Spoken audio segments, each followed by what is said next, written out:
So I guess I want to start out by, and this is very awkward structurally because I have to go, but I will address this through my ears to the artists, which is,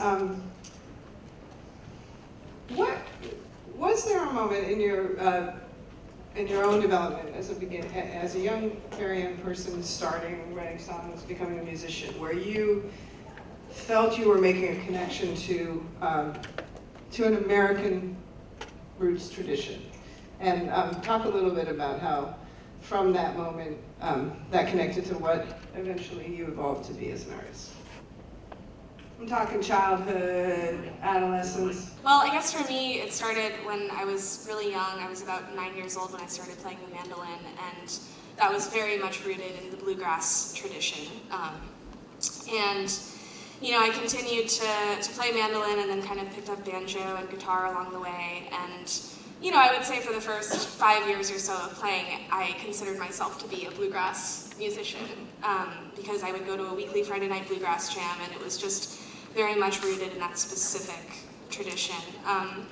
But then, you know, kind of around the age of 15 or so, I started going to festivals and camps around the country and kind of being exposed to more what people were calling at the time newgrass music. And I didn't really hear the term Americana until I would say more recently, within the last 5 years or so.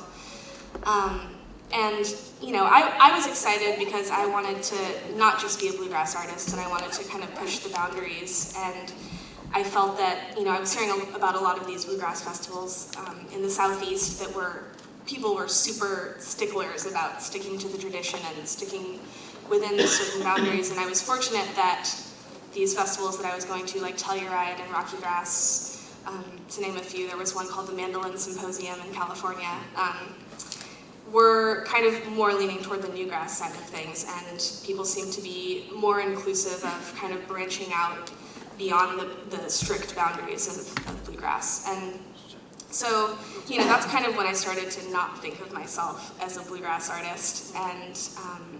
And in that sense, I feel like I've now, within the last few years, come to really embrace the term Americana, because there was that kind of middle ground of like, well, I'm not this, but what am I? You know, and that tradition does have so many strict boundaries. I feel like for good reasons. I think that traditions need to have those things to make them last. But I'm excited about Americana in that sense, that it seems to be, like some of you were saying earlier, like an umbrella of those traditions. So was it when you started writing your own material that you felt you needed to step beyond what you felt were the boundaries of bluegrass? For sure. Yeah, I would say definitely when the songwriting part took over, that's when I started feeling or identifying with something beyond bluegrass. But you know, the thing that seems to kind of keep whatever I do, which sometimes I don't even know what to call it, the thing that kind of seems to keep it in a tradition is that it is acoustic instruments, and I still play mandolin and banjo and guitar, and so I think naturally when people see those instruments, they want to put it into that category. But you know, that's the interesting thing about Americana too, is that it goes beyond that as well. You've got drums and electric guitars and everything. So. Right. Speaking of which, so what about you? Tell us a little bit about your. I also grew up in bluegrass. My uncle's a flat picker, and I grew up going to festivals and wanting to be like Doc Watson, you know, from a really early age. And but my mother's also a piano teacher, and so she exposed me to classical and jazz at a really young age. And then what I'm probably most thankful for is the internet. I don't know how old, I'm 27, so like from the time I was 13, 14 years old, I could just like, you know, fall in love with Doc Watson and then Google and YouTube search every bluegrass artist I wanted to, and the same with jazz, and you can go as deep as you want down those holes, you know, with like Duke Ellington can lead you all the way to Ornette Coleman, right. Which is like, I think a unique thing to our generation. Yes. And one of the weird tropes that I find in doing interviews is everyone wants to have this idea of like, you know, where did you come from? Like this idea that we grew up in some isolated mountain town where the only thing we were exposed to was, this one kind of music. And I just don't think that's really true for our generation anymore. And which I find far more interesting, that you have everything in front of you and you choose specific things. Like, that's a better story to me anyway. Absolutely. I mean, I'm interviewing Angelique Kidjo on Friday here at 2 p.m. That was an advertisement for you to come. But I was reading her biography, and who do we think of as more of in some ways connected to tradition, and she's brought so much of great African tradition to us. But she grew up listening to Stevie Wonder, and her Jackson 5. So I think, in fact, that has always, I think the internet has changed things. And maybe I'll jump right to that, and because I did want to talk about Americana as a term has been around during the period of time when the music industry has made the transition to, I don't want to say post-physical product, but we're moving into a streaming world. We are in a streaming world. And I wonder, maybe we'll shoot this one to the folks on the end. Like, how does a category serve musicians in a period, at a time when the experience of discovering music isn't necessarily going to a record store and flipping through a bin that has a label on it, which is why, when I learned about blues, it's because I went to the blues section at Tower Records, so how does a term benefit now? Well, it helps with music discovery when you have some sort of classification. I remember when it was first a chart in Gavin. I remember thinking finally some of these artists can get, accolades or chart their progress, and whereas they had not been before. So it's not just, I didn't mean that to say it's just a genre of artists that were previously orphaned, but in some ways it just needed some championing. Right. And and like we said earlier when we were talking, it was never meant to be restrictive, but based in a certain traditional aspect. But we've spent a lot of time talking about it. Us involved with the Americana Music Association, that it's more of a movement than it is a genre. And so things can loosely fit into that movement. And I think for us at the company that I work for, it's it's American, and not just American, but it's roots music and heartfelt music, and not manufactured music. And that's what drives us and the kinds of artists that we get involved with. And Sarah would be on the top of that list.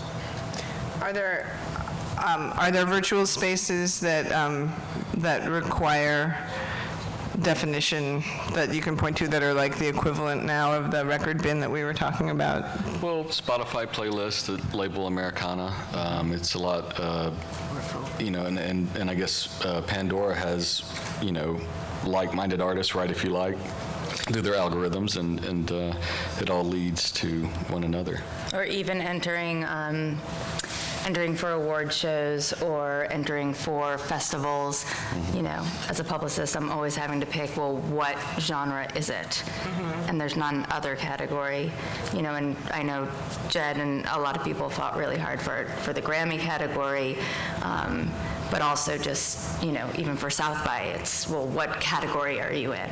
And that gets really frustrating sometimes, because Robert, especially as his publicist, I don't want to categorize him as one thing, or most of my other artists. That's always been the challenge, initially approaching artists that didn't want to be branded a certain genre, or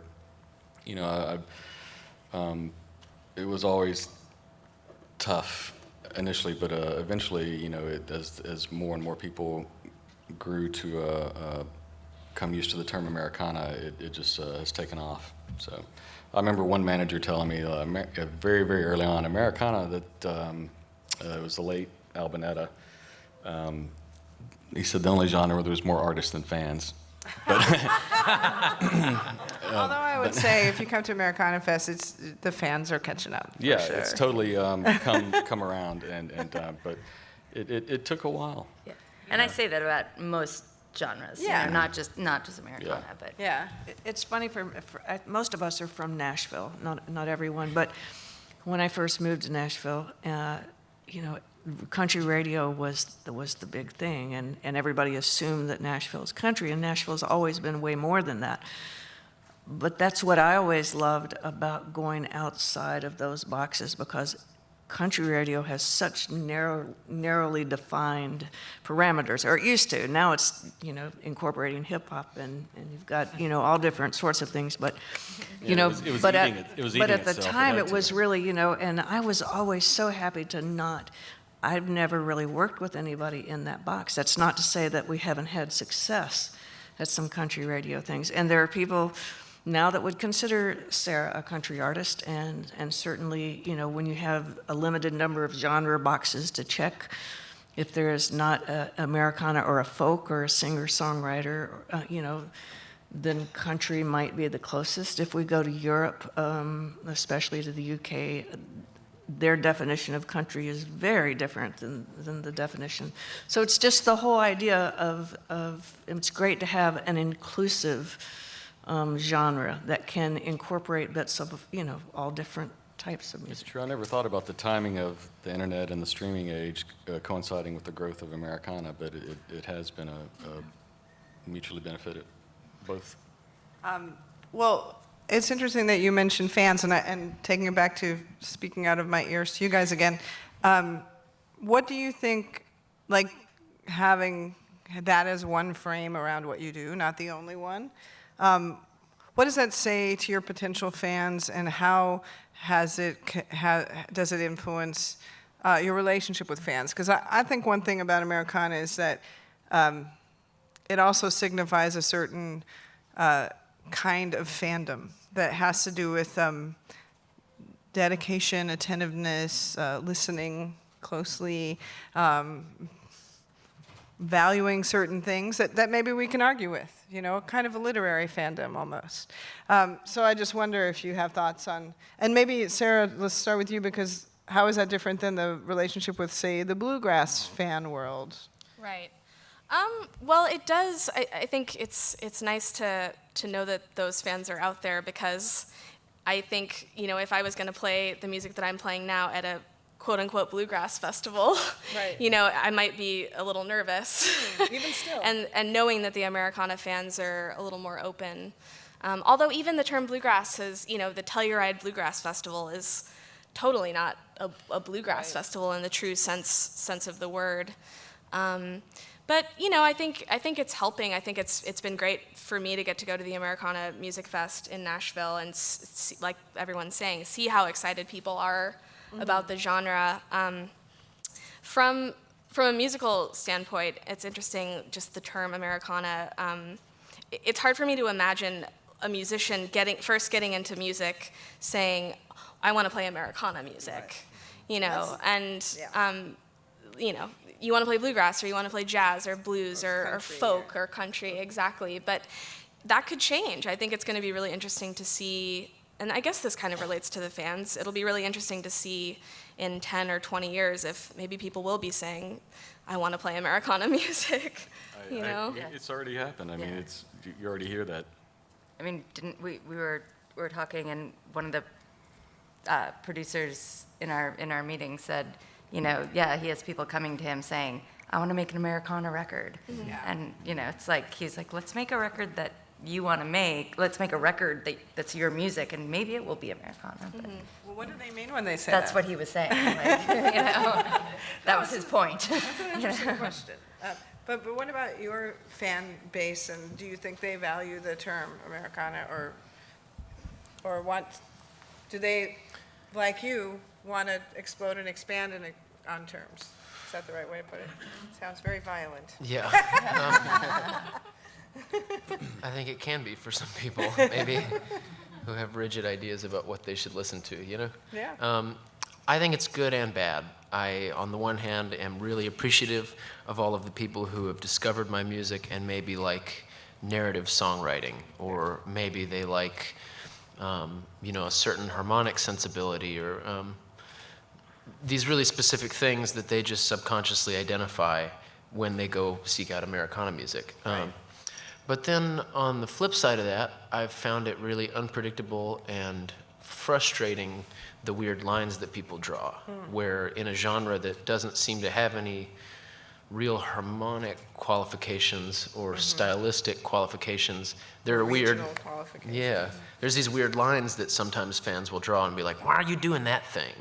And it's just like, because I want to. You Give know, us it's an like, example. I use a lot, especially in production, on the last record and this coming one, there's a lot of like synthesized instruments and drum machines, and I mean like, and I don't think, the idea of inorganic sounds to me is just hilarious. You know, like they're just instruments, you know what I mean? Right. Like, but people seem to have this pretty rigid idea of like what's acceptable, especially in a genre of narrative storytelling. You yourself You know? are saying acoustic Yeah. instruments define. But you yourself also, your sound to me is, I mean, it doesn't sound like you're sitting on a porch, you know, with no microphones or something. I mean, it has a sound that clearly is of the studio. Yeah, yeah. I mean, and my live shows have always been acoustic, I guess, up Yeah. until this point. But yes, my records have included drums and electric guitar and pedal steel and all sorts of stuff. So, but that kind of relates more back to what I was saying about, you know, the traditionalist bluegrass fan would then say, well, this isn't bluegrass, Right. you know. And so in that sense, it moves beyond into the Americana world. Right. Well, speaking of, I don't know whose mic to grab. Denise, we were talking a little bit before about the Oh Brother era, which always comes up in conversations of Americana. But I'm interested in how that helped define the term, because one thing I find very interesting about Oh Brother, Where Art Thou is that yes, it brought people back to some people back to a certain kind of traditional music, but you can't think of a more stylized and in fact surrealistic portrait of America than that film and the way music is used in that film. So even from the beginning, if we take that as an origin point, we're originating in a dream, we're originating in a fantasy. So I wonder if you could share some of your thoughts on that. We talked a little bit before. The music for Oh Brother was organic, is the best word I can think of, because starting with the Coen brothers, they really wanted the music to be authentic and to be representative of the period. And there was a lot of research that T-Bone Burnett and some of his folks did in, you know, whether it was chain gang songs or you know, just what would be happening in the political world, you know, what kind of music would appeal to the mass populace that would maybe get people out to vote or sway an election. And, you know, those kinds of things were all given consideration in really the period. And Sarah and I were talking about this a little while ago. It's like, I think to a lot of people, you listen to the Oh Brother soundtrack and it really drew very heavily from the bluegrass tradition. Not all bluegrass, but certainly a lot of it. And so I think most people really, I think it really expanded and helped the genre of Americana, or the terminology, kind of grow and encompass. I think it really helped to create that. But I also know for sure that it helped bluegrass a lot, you know, in terms of lots of phone calls from people in small towns that had musical instrument stores who suddenly, you know, there was a run on mandolins or banjos or guitars, you know, and lots of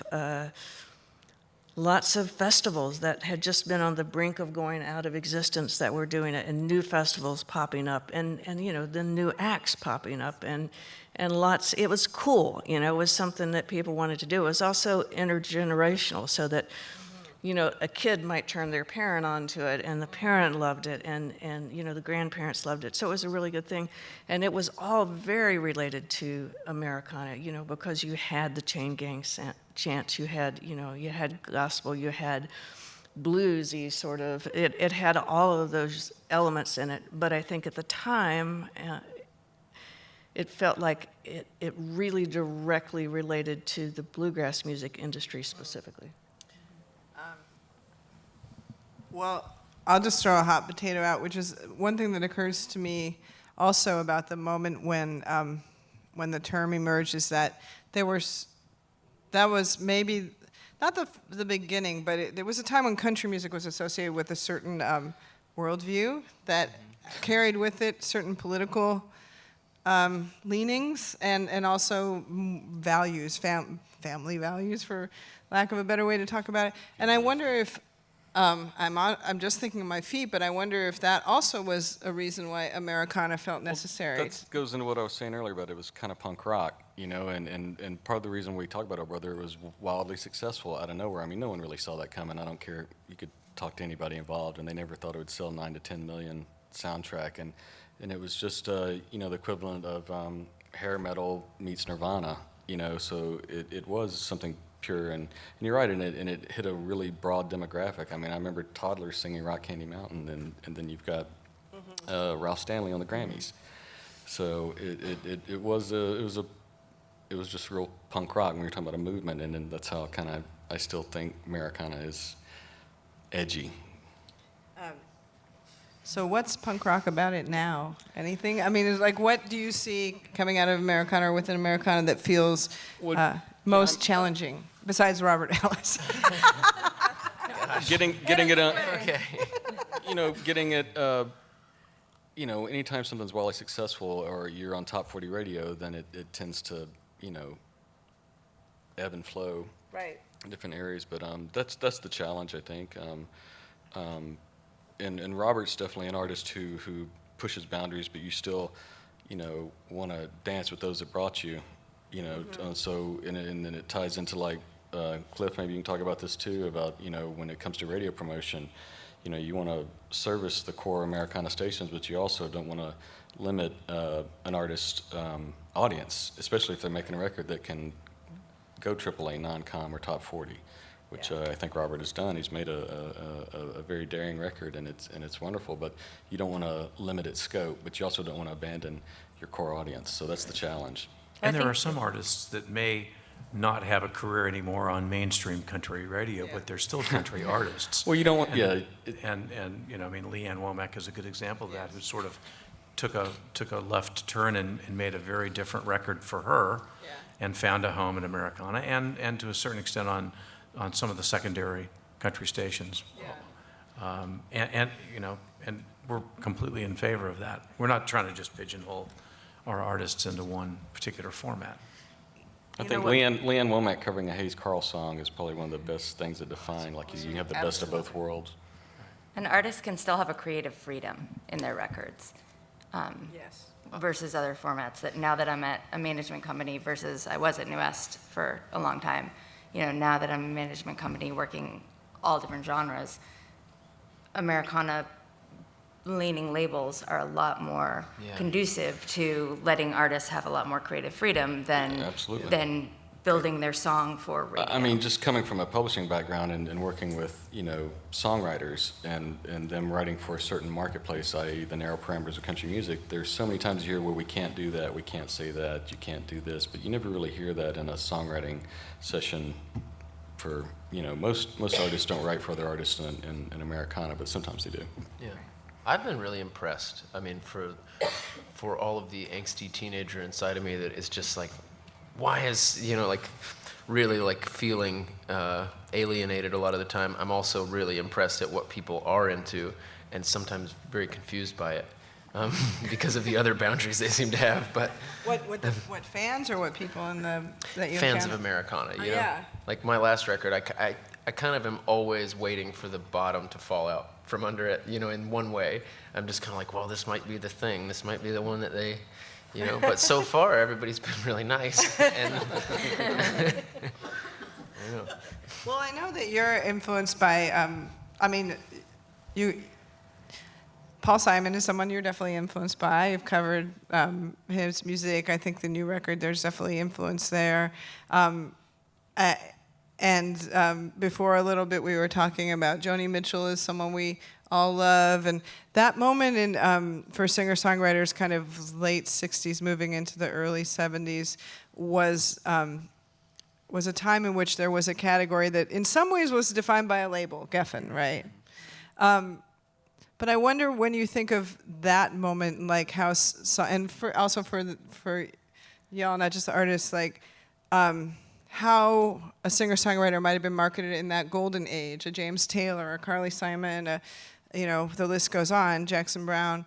What was in place then that might be different now in the industry or the culture that allowed for those kinds of careers to flourish that either are still present for our new Jonies and Pauls, or not to put names on you, but and then what's changed, you know? Well, it was just a golden age, the late 60s and 70s. Is that good? Late 60s and 70s, anything goes, you know, and it's hard to go back and anoint older legendary artists as Americana.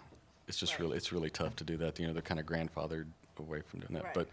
But I just think it was an era that will be tough to replicate. The freedom. historically. Yeah. Mm. I mean, sorry. And the recording budgets. Yeah, and the big recording budgets, they were, you know, they were really worked at pop or rock radio as well. And it's, you know, part of our panel is about strategizing. And some of the things that, you know, that we don't necessarily tell the artist. Like I think about this conversation that I had this week where I was speaking to one of the radio promotion people at the label. And he's someone I've worked with a long time, and Sarah has worked with Sarah and knows her music very well. You know, but we had pretty clearly defined formats, you know, where we would work Americana radio, certainly, and then non-commercial, non-com AAA radio, and take a stab at commercial AAA radio. And from the time your last record came out to now, commercial AAA has really gone in a different direction. And, you know, but we, especially with, you know, with both of you putting out albums that are reaching farther beyond, you know, what your last album was, we don't want to rule out that commercial AAA. And so I'm having a conversation with a radio person, and you'll appreciate this, Amanda, and he's telling me where we need to do song or video premieres, and very clearly saying, absolutely don't go to some of these what we would consider traditional Americana kinds of places to do the premiere, because if you do, the current climate at radio, AAA radio, would be such that it would be the kiss of death. They will never look at it. So if excuse me for saying this, but say if we went to Relics and debuted a song or something where, you know, we might very well have done that in the past, or No Depression, or, you know, then it would just pretty much end any chance that he would have at radio. And so then I'm talking to the publicist who's like, why in the hell is the radio person weighing in on this? It's, you know, it's sort of my thing. And I'm like, this is why. And you understand it. And you know, they're friends. And, you know, but that's just something that we have to talk about now. And I mean, I think, like, you know, I've been working with Robert for 7 years now or so, because I worked at New West before moving over to Vector. And I think we've always actually thought as far outside of the box as possible. And I actually touched base with his booking agent before coming on, Andrew Colvin, you know, and for a while it was just me and Andrew before Vector even came on.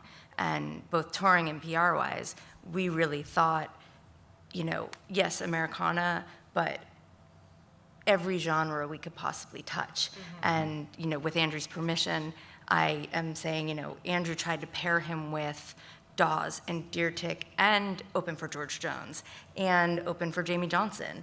And, you know, we had him open for Richard Thompson. And, you know, as many different people, Andrew, but as many different people as possible. And press-wise now for a couple of his things, yeah, we know Paste will be on board and is a huge supporter, and we love that. But I'm also looking at Noisy, you know, which is Vice magazine. Brooklyn Vegan. Right, which is the amount of people that we can touch is huge. And Robert's made us that kind of record. That's the bottom line. I couldn't do that if he didn't make me that record. Right. I want to say something about just something I observed starting out versus now with like the suggestions for music, like on Spotify and Pandora and things like that. I think that I think people are far more intuitive than we give them credit for. True. And I think so, like Pandora, for instance, when I started out, I had made a record that maybe superficially sounded like a lot of what we call Texas country. And I think part of that is that people knew I was from Texas, and that was what was in the bio. Right. And so when I listened to my Pandora station on the road, I'd just be like, "Oh, this is all garbage. Like, I don't like any of this," you know. And Not all and Texas country not all is of it, garbage. but you know, like I was not super stoked about my Pandora station, and then Big Wade Bowen fan. Come on now. there's great stuff. Let's not get into that. But then Spotify came along, and the way they base their thing is like if somebody listens to this Right. and they also listen to this, then they categorize those together. And I found myself being in this category with a bunch of artists that I really was like, oh, that's me. Like, that's what I like, you know, like Deer Tick or, Right. you know, or Dawes or, Right. and I think that maybe from a marketing perspective, that's not something someone would have said. Interesting. And that happened kind of organically, and like I said, I think fans are really pretty intuitive. You know, part of that's who you tour with and who you're associated with, Yeah. but I also just think that people like, you know, similar things. Well, it's an ebb and flow. I mean, I think just like if you look at the long history of American music and where, you know, even the idea of folk or the folk, you know, and how you go through a period of eclecticism, then there's a period of honing and purism. You have the folk revival in the late 60s, and suddenly, you know, Muddy Waters is advised to wear overalls because it makes him seem more authentic. And then it becomes the early 70s, and then you have these incredible, crazy, eclectic artists, both in singer-songwriter and, say, funk music. Like, is Curtis Mayfield is, to me, Americana artist, a singer-songwriter in his own way, you know? So, and then we could trace, I think, an interesting sine wave pattern throughout. I wonder. Yeah, much like what he was saying about the internet being adaptable, like FM radio was so daring, and the local Yes. DJs helped that. And if you look at the radio charts back in the day, it's just the most eclectic thing ever. So, Right. Cliff, what do you think is the usefulness of the word folk in 2016? The word folk? Yeah. I mean, as someone whose labels have been often associated with folk music. Yeah, and we still are to a certain extent. You know, Jewel this year was nominated for a Grammy in the folk category. Sarah. You know, Sarah. Could be singer-songwriter when you're talking about one, you know, different place that you're going to go, and could be folk in another, and it could be country in another. I don't know. I guess those labels are useful when you're in a record store sometimes to find things. Although I'm not just saying this because we're in Austin, Texas, but Waterloo is, you know, one of my 3 favorite record stores in the world, and their listing is completely alphabetical, no genres. Yep. Yeah, awesome. So if you want to find it, you got to know the artist's name. But you know, if you're in a Barnes and Noble store or you know Walmart, or whatever, that's a little bit more relevant. But you know, I don't know. We try not to pigeonhole our things, although invariably when we're putting a record out, somebody in our production department will say, well, where should we file this? Right. So we have to pick one. Is there a lifestyle component? I know that word has negative connotations, but I mean, is there something beyond listening to music that's associated with these terms we're throwing around, like the way you eat, what you wear, perhaps your even your political I think it affiliations? just has to do with something that's not disposable. Right. You know, authenticity, something that comes from someplace honest that transcends mere, I don't know, pop culture maybe. Is the term artisanal useful? in I any way? didn't want to say that. No. That's just. Come on, Sarah. Tell me what you think about artisanal culture. Oh gosh. Well, it's a fine word.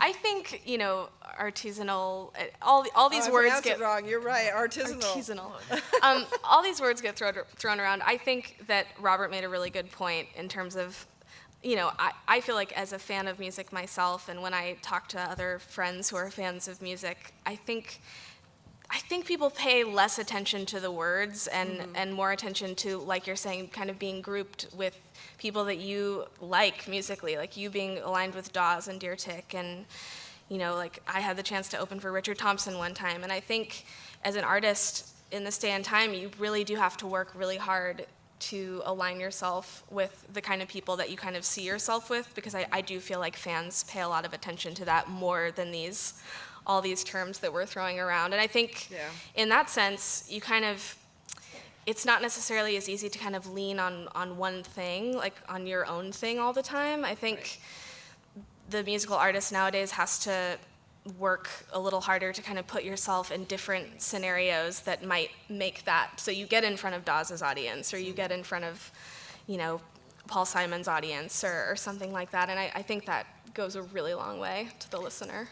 And what about collaboration? We're going to open up for questions in a minute, but I just, you know, both of you have you know, done a lot of interesting collaborations, and your band, you know, when I see you live, it's so much about that band interaction. When you're not solo, but I mean that's a huge thing for you. And Sarah, obviously you've done a lot of fascinating collaborations. And how does that stretch your, not just you as an artist, but just like your internal definitions of what you're doing? Well, I mean, for me, I guess I mostly just did my own music for a long time. I wasn't ever in a band, and I have toured under my own name. But you have amazing people on your records. That's true. That's true. I mean, I've been very, very fortunate to have a ton of my heroes on all 3 of my last records.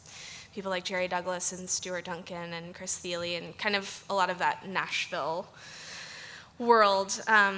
But, you know, all the while, even though all those people were included, I was still touring under my own name. And so this last year has been really interesting for me in the sense that I've, you know, kind of took a step away from just touring under my own name for a while, and I started a new band with 2 other women in kind of the acoustic Americana music world, Aoife O'Donovan and Sarah Watkins.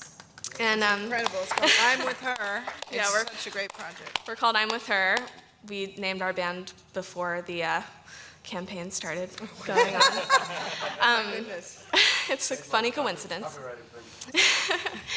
That's okay, as Robert said before this panel, we're making Americana great again. Exactly. We'll make hats. We represent all the politics up here. I'm making the hats. All the I'm gonna make the hats.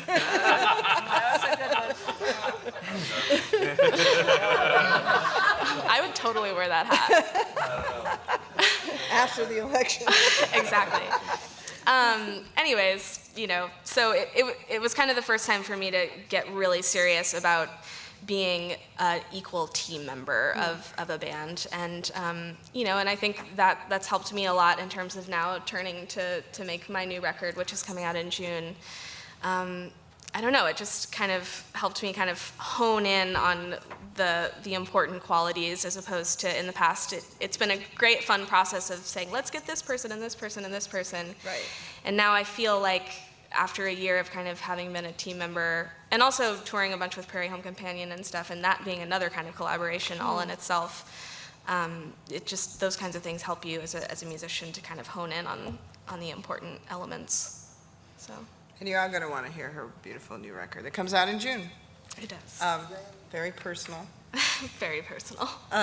But I want to hear about you have to say about being in a band, being a band leader, and how that connects to both to your process and to sort of how others define it.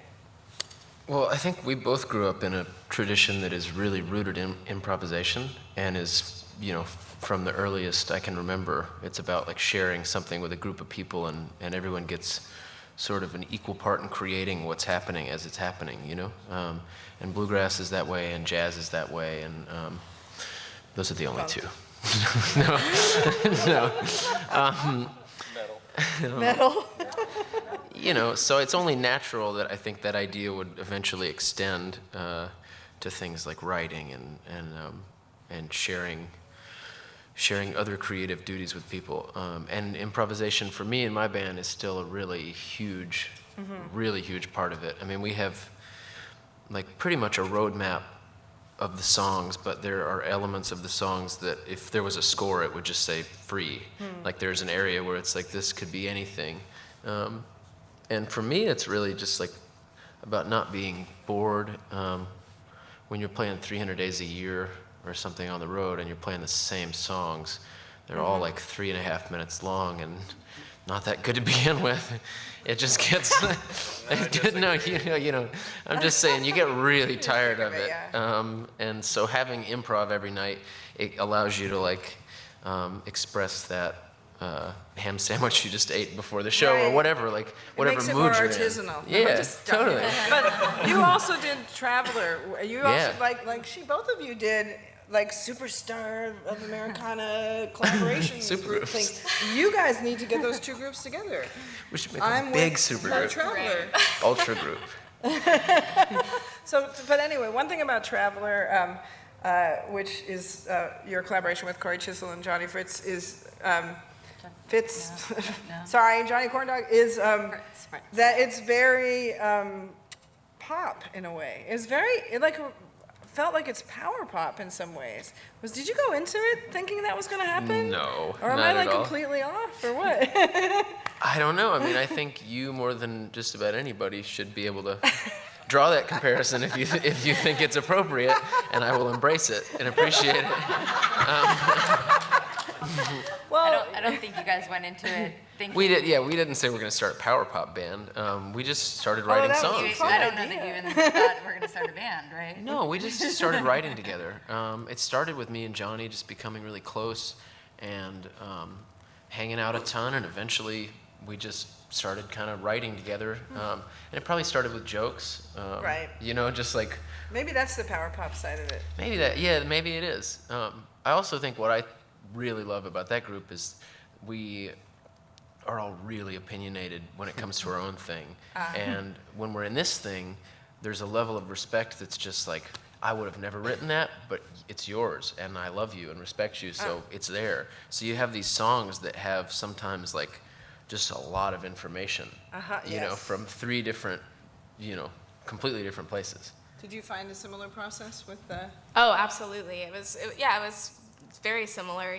Each one of us would maybe not approach the song or even the performance the same way were it our own show. But then, I guess kind of the way it worked with our writing process when I'm with her was, one of us would bring a seed of an idea, but then, I had some songs where I was like, I'm pretty sure it's going to go this way, and it went totally 180 the opposite way, and it's really fun to have that happen because it just opens your mind to all of the possibilities, and like I said, then in turn that affected my own music out of that collaboration. Yeah, I feel like I stopped, in a way, taking things so seriously, like being so hard on myself. Like there's something about that process of having 3 people where somebody says something that if it were me, I'd be like, oh, that's garbage, rewrite it. Right. But because it's my friend, I'm like, oh, that's great, it's beautiful, it's perfect. It's like, and coming back to writing your own stuff after that, you're like, oh, that's good, it's fine. Yeah. A lot of the Nashville co-writings is just validating each other. Yeah. It really is. Like people are like, no, that's good.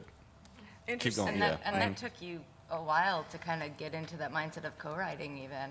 I still don't, I don't agree or think that co-writing in the meet in the office with the millionaire scenario is good for art necessarily. I think It depends on, you have to be clear what your objective is going into it. You have to make sure that you have the same goals and that you're both playing That's the same usually what game. your publisher does, is so you Yeah. don't have to go in there and dictate what you're going to write before you write it. Yeah. Totally. Well, there's some very nice writer rooms with windows and lava lamps I and want whatever. you to show me them. I want to see them. Actually, a question about that. Like, would it be different if that office had been in the Brill Building in 1962? I don't know. I mean, it's just so easy with my friends because there's a mutual respect. Like, I've found myself going into some of these situations, especially being a young artist who's not super successful commercially, and hanging out with a millionaire who has made a lot of money, and I feel condescended, and I feel, I don't really... Well, it's Right. about casting co-writes too. You Right. can't. Well, that's true. And a lot of the Brill Building songwriters were actually married couples, so they were more than just co-writers, you know. I feel like we need to open this up to questions, although we could go on forever up here, I'm sure. So would anyone from the audience like to ask a question, which I will then repeat since we're recording it? That's a great question, which I would only repeat to say that how do you market within a world, a scene, a milieu where marketing is a suspect activity? The anti-marketing marketing. You know, Yeah, we don't- like yeah. the Bill Hicks argument. We don't set out to have an artist make a record that's right for AAA radio or pop radio or anything like that. But when a body of work is completed, you know, like Sarah's new album, then we'll think, well, you know, where can we get this started with an eventual goal to expand it, you know, to as many people in a honest way as we can. Right. You know, we're not in the more insidious side of the promotion business. Thank God. Yeah. It's not a So boy it band. so it feels very authentic. And old school drivers still apply.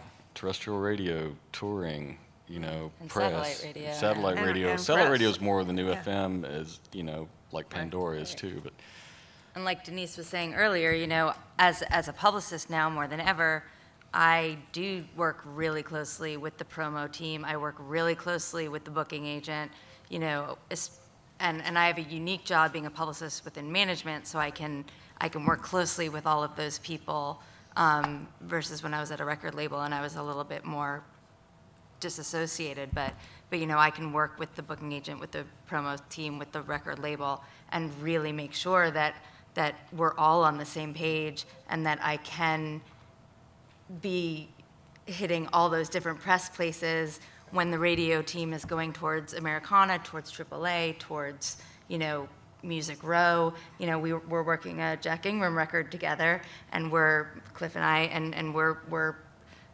sitting and thinking, okay, well, which of these radio places are we going to hit, and when am I going to hit press at those different spots? And what are we going to have visually? You know, I was going to Right. mention that too. You know, we have to have things, not just thinking about what's going to get played on television, but what people are going to be able to explore on YouTube and on Vivo. And, you know, on Sarah's last record, I don't know, that one, you know, thing that we did up at Soundcheck was, it was like $1,000 or something, and that turned out to be the most useful tool that we had, and had tens of thousands of, if not hundreds of thousands of hits on it on the internet. And get creative with, you know, Comcast and AT&T and DirecTV, and what kind of concerts can we, or things that we can create, content that we can create that may not have been there before, that we can put out to people. and then we haven't even touched on UK, Europe, and what Americana Right. means And Australia. there. Yeah, so that's Australia's a whole nother huge for panel. Robert, It's a whole you nother know, panel. Yeah. Yes. You really, Americana yeah, you really just have to be Conference. true to yourself and what you want to do. You know, if you're looking for sponsorships, only do sponsorships that mean something to you. Yes? No, you want to broaden the audience as much as possible. And if the Lumineers sell 1.7 million records, then God bless them. That's awesome. Yeah, or Mumford, You know? or whatever. I think if the music changes, then, Yeah. you know, and if the music Mission somehow accomplished. betrays what you're talking about, then that would be negative. But if it just reaches a wide audience and the music is good, like, Fuck who gives yeah. a shit, you know? I mean, Chris Stapleton, his success this year is, I think, the best, speaks best to what you're saying, because, I mean, everyone in mainstream country was delighted. Everyone in the Americana world was delighted. I can't think of a person who's not delighted that Chris Stapleton has become a Billboard #1 artist, and that's because of who he is as an artist, the goodwill he's created within his community, which is something we haven't talked about that much, but is really important, and an amazing record that he made. And you he know? paid his dues. I mean, yeah. as a songwriter for a long time, and then with the Steel Right. Drivers. And the singer, yeah. and in bluegrass, and I mean, another thing that I wanted to mention that I think is important is oftentimes I think Americana is stigmatized as an older person's genre, or at least not a millennials genre. But there is something to be said for the sophisticated consumer, the educated consumer, the experienced consumer who actually might have wider tastes because they've listened for a long time. And when you made a joke about boy bands, I thought, well, yeah, like they're marketing to teenagers. It can only be so sophisticated, you know? Yeah. And so that is a valuable thing about Americana, is that it trusts that those of you who are fans and listeners have good taste. You know, and like the other, just, yes, I'm his publicist, but the other night in Nashville, to brag on him for just one more second, you were there too at the Basement East, which is a standing room 500 bar. 500 people. You know, Yeah. where there's a bar, people are going to talk, right? And Robert played solo acoustic, which is scary in any town, but in Nashville, Austin, LA, New York, you know, they're the worst. You know, Industry people who and are like exactly. I mean, schmoozing each other you know, up. I'm not gonna lie, it was a lot of guest list. You know, and I'd say 96% of the room was silent for most of the 2 hours. You know, and for one song, everybody was silent. Robert may have yelled at everybody, but He shushed but him. He shushed no, but I'm saying like not, you know, to have 96% of the room quiet for almost 2 hours, there's a sophistication there of people who willingness to came, listen, yeah. and there were plenty of people who bought tickets. And especially in that kind of a room. It's not like, you know, the Bluebird, which is historically a That's listening room. exactly. That is a club, you know, where most of the time people are talking. Right, it's East Nashville, it's, you know, and again, I've been watching Robert play for 7 years, and I have not seen that. And that to me was just, you know, tears in my eyes, and you were there, and there were other people in this room who were there, and it was just absolutely stunning, and to see that in Nashville, that there's that audience. And there's that audience for Sarah and for other Americana artists. There's that sophistication, and I hadn't really put those two things together, so thank you. I but- mean, nothing against dancing and making noise. No, I'm not into at all. that, too. And when I see Robert your comes sign. out full band, absolutely. but the fact that audience is there, Right. we're onto something. All right, well, thank you so much. I think this was a great panel.